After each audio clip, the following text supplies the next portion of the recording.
So a small update about the speakers. I have two of these 4x2 foot quarter inch, I believe, boards. They may be slightly, well, yeah. It's probably in millimeters because this came from China. Because it's a little less than, yeah, it's 5 millimeters. So it's a little thinner than quarter inch board.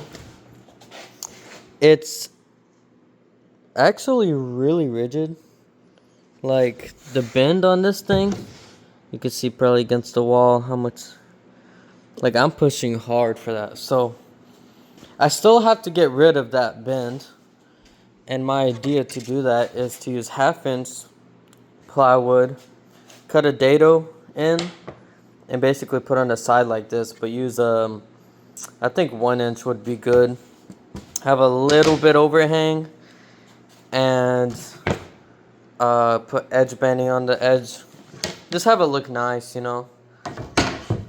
And I don't think that's ideal. I think the support being pretty much in the middle is perfect enough. On the edges, it's kind of just adding weight. But either way, I have to cover up these edges somehow.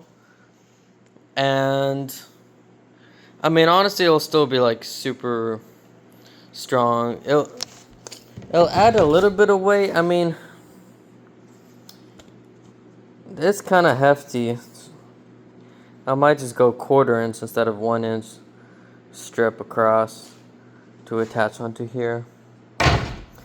But I don't know. I gotta work with what I have.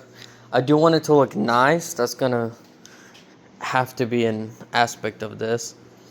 And it's thin. I do want to make sure it's not going to, you know, be too inaccurate for me. I want this to be as rigid as I can to be accurate. It's also not extremely lightweight. I still think cardboard would be like superior material. But I'm going to have a crossover. I'm going to have a tweeter on it. So it doesn't matter as much as long as it's moving for the 100 to 1,000 hertz range. It's honestly going to work. And I might even just not cut off the low frequency so harshly. Kind of let it resonate a little higher even. So that way the whole board kind of becomes a little bit of a tweeter. That's my goal. I'm hoping I could do that. That way you could get like a really wide dispersion of sound. And that would be awesome. I don't know if I'm really going to put that border or not. Another idea is just to paint the edge here black. Just put some tape and just paint it black. And then have the support run somewhere like, you know, here and here. And maybe 2 across there. Minimize that weight cost. And yeah, I don't know. I could put edge banding on the side, but will that honestly work? I don't think so. To glue it on just right here is kind of, that'd be tough. So I'm not sure. I'm not sure exactly. I could even just glue the 1/2 inch right behind and then edge band this whole piece. And then that way it won't have a lip. And that might work out pretty well. I'm not sure either. So, you know, I'm kind of hesitant on adding this. This stuff like barely bends though. Even like it's 1/2 inch. This stuff barely bends. And it'll be pretty much 3/4. So it'll work on my machine. It should at least. I'll probably need to test it beforehand. Well, a little, yeah. Like an 1/8 before the 3/4 mark, but yeah, I'm gonna probably use the 3/5 rule to put it I believe it'll be 18 inches by 9, I think. I believe. I'll have to calculate it again, but one driver somewhere here and another driver, what I believe would be smart is instead of the center, go a little past the center. Maybe make a line from here to the center and then like 3 inches back or something. And it's spread apart. I feel like that would make more sense structurally. Like one driver is basically pulling this bottom half, the other one pulling more of the top half. And that way it'll be more even. And it just makes sense for me because I see people, they go backwards, but I'm like, okay, maybe it makes sense on a resonant level, but when you really think about it, it's like you got to make the whole thing move together. You're going to have it wired in series anyway. It's going to be moving here and here at the same time. Then you're not going to have to worry about the resonance too much, Because honestly, like between this driver and this driver, is this middle part really gonna bend? I don't think so. Like you have bracing in there.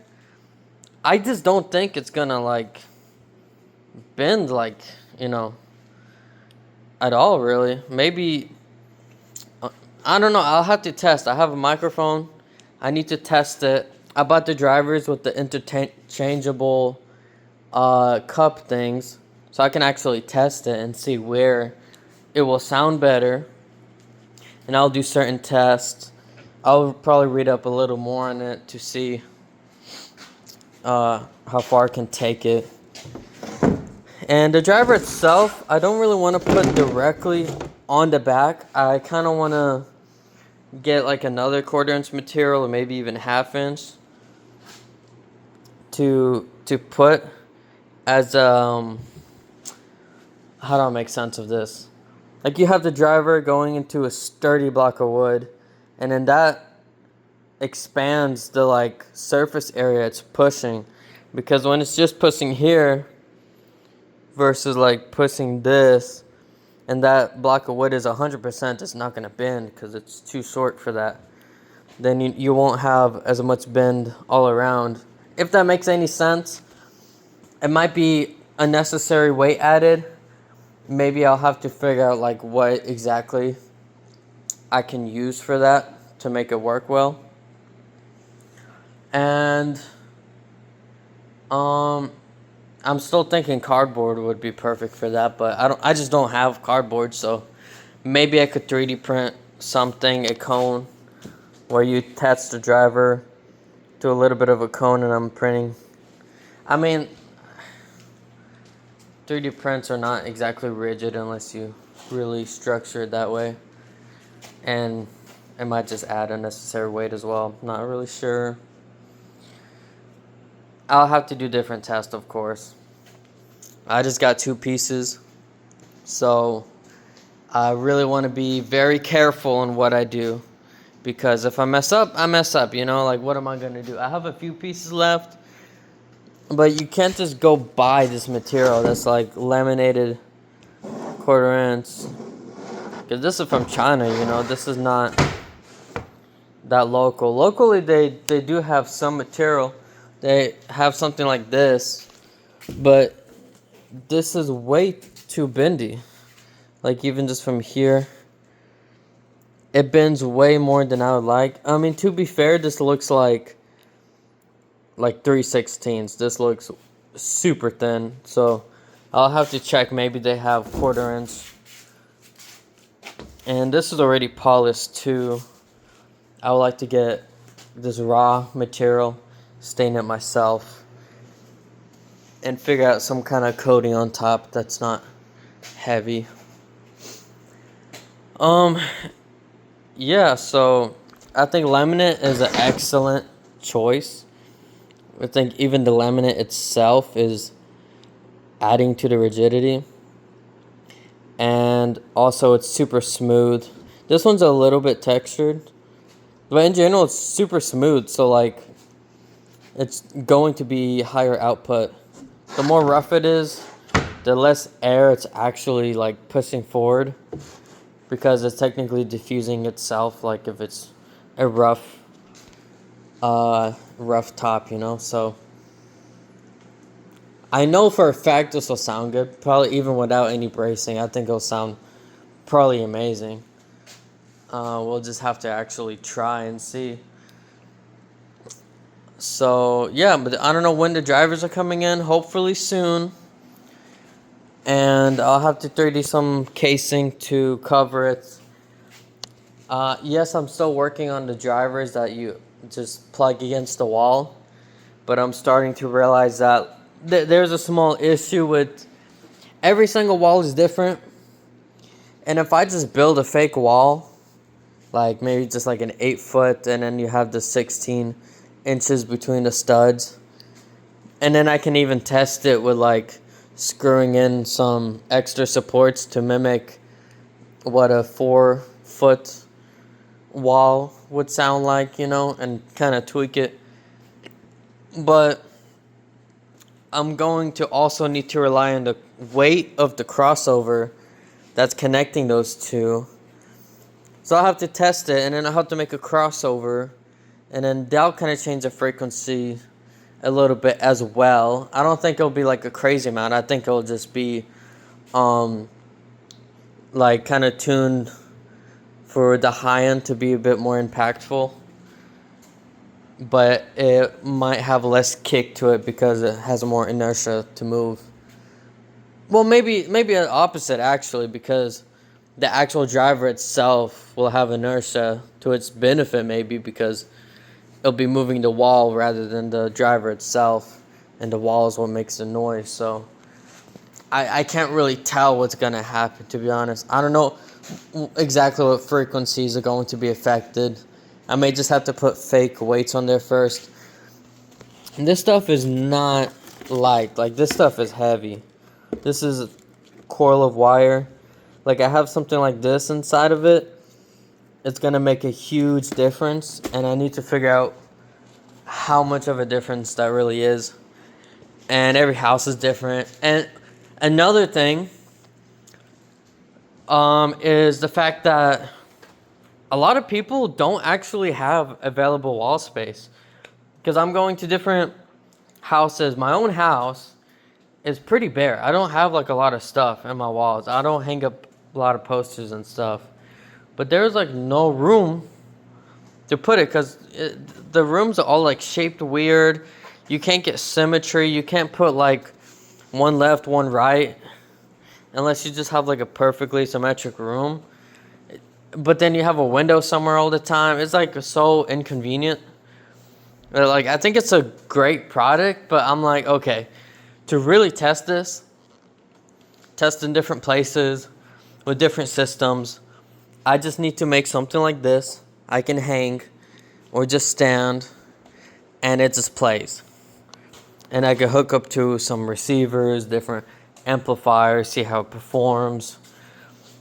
And, you know, testing will be much smoother, easier, and more effective, because I don't really have the financials to like mess around too much. I kind of got to go one thing at a time and hope for the best, you know. So this whole project is a huge risk for me, you know. So yeah, I mean, that's it. I ain't got much to show other than a piece of wood, but drivers haven't came in yet. I'm just really hoping that adding that tweeter is gonna work how I would like it to, and not just end up being a bit finicky or introducing too much distortion.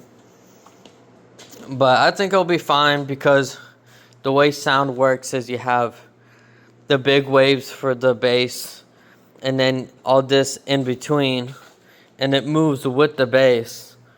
So, like, I think it'll be totally fine if the tweeter is like attached to the actual board. If phasing wise, I don't know if that matters, because the piece that attaches to the wall, it's going to be probably off phase, but it's kind of hard to tell if like that's what's really going to happen, because with physics, like I'm pushing air here and I'm pushing air a little bit ahead at the same time. It's like if they're both moving at the same time, aren't they kind of gonna meet in the middle? I don't know, like, does that make any sense? I'm probably thinking about it how electricity works, because I don't know. Because air movement, I guess, it does have to be aligned, because the compression, it does kind of have to go together. I don't know, man. Like, I don't know. Most people can't tell the difference with, like, bad phased audio anyway. And this kind of speaker thing is not really built for perfect phasing. It's built for the experience, of the sound, the wide dispersion of the sound. So, yeah, thanks for listening to this. I guess this will become like my little journal until I figure out how to make good YouTube videos and want to put effort into that and actually like make good YouTube videos. But you gotta start somewhere. You gotta get used to talking to a camera. So I'm here posting this. I skipped yesterday, didn't post anything because honestly, like, I didn't do anything yesterday. I went to a market and I did some like 3D printing for personal stuff, blah blah, whatever. Okay, that's all.